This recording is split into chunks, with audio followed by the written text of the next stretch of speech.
Good morning, everyone. Welcome to software testing class.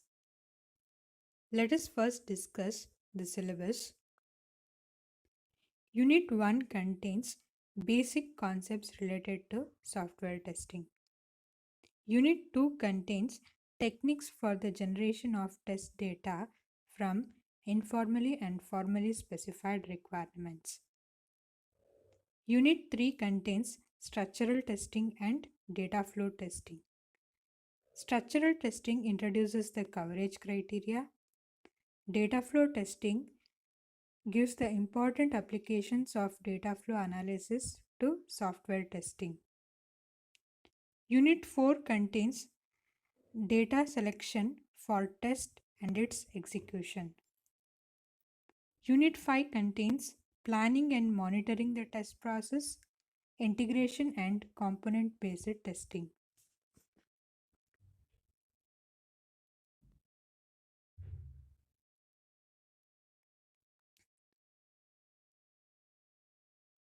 In Unit 1, the first chapter is Basics of Software Testing, where we are going to learn about some basic concepts related to the software testing. Let us understand relationship among human error and testing. Every one of us always makes some or other error in our daily life. Human makes errors in their thoughts, in their actions, and in the product that might result from their action. For example, assume your friend invited you for the party. To reach to the destination, you thought of some roadmap and started traveling. At some point, you took a right turn instead of taking a left turn. Because of that, you got stuck somewhere. Here you thought a roadmap but took wrong action of taking some other turn because of the because of this you failed in reaching the destination. To determine whether there are any errors, we go often to the process of testing. Let us understand testing of thoughts, testing of action, testing of a product. Assume you joined a cricket coaching center. There, coach demonstrate how to do fast bowling. Now he asks you to do it to test how much you understood. If you do a no ball or a wide or a pace was not fast, here testing of thought means you might have not understood satisfactorily. Testing of action means you made a wide ball or a no ball. That means skills acquired not satisfactorily. Testing of product means it did not directly reach to the batsman. Similarly, in software also we're going to do the testing of thoughts, action and product. Test focus on semantic errors, that is fault. Listed are the some of the human errors makes in daily life. For example, hearing. Somebody spoke he has a garage for repairing foreign cars. The other person might have heard he has a garage for repairing falling cars. Here the pronunciation of a foreign and falling. So he might have pronounced it foreign, but still the other person might have heard falling. So some software errors like the operator used is an a not equal to instead of using an a less than or some other errors.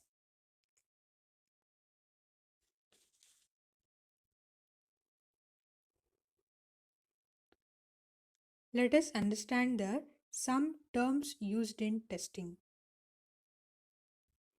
A programmer writes a program An error may occur in the process of writing a program.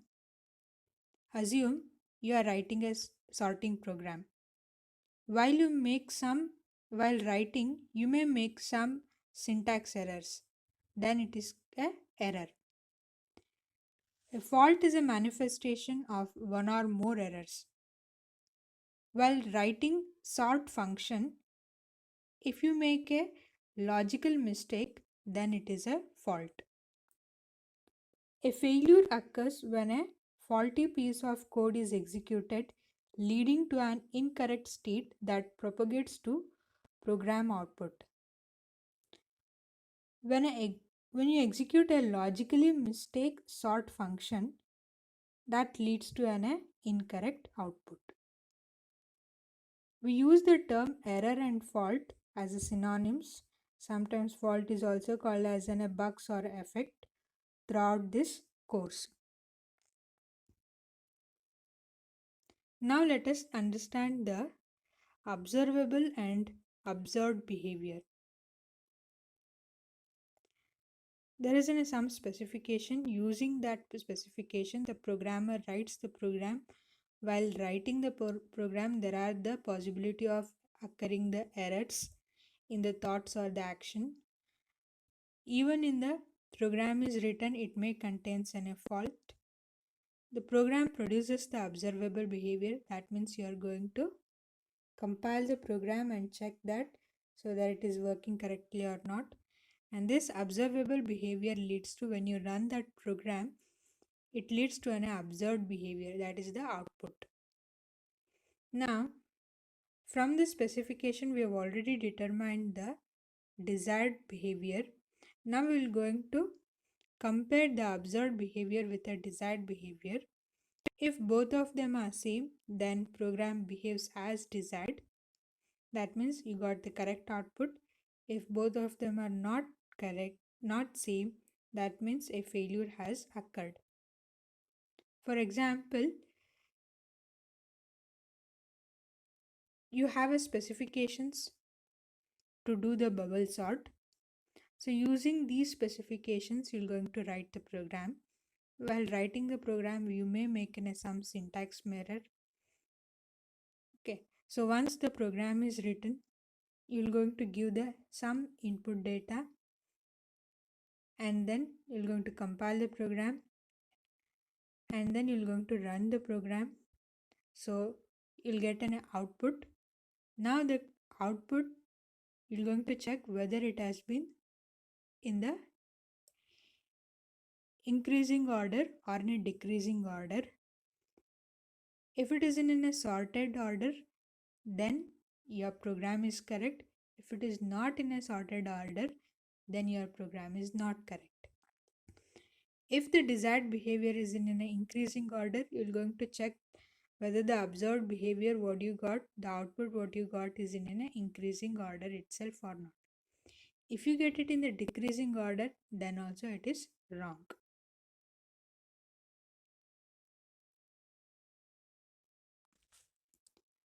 Next topic is test automation. When you develop an application, it consists of thousands of lines, many functions. Testing these is intensive task for human. Many times you may not be able to find where error occurs. Sometimes to correct an error may make another error.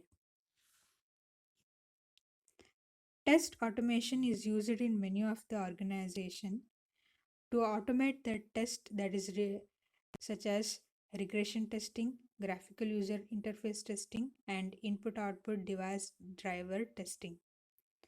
Regression testing means you have a product.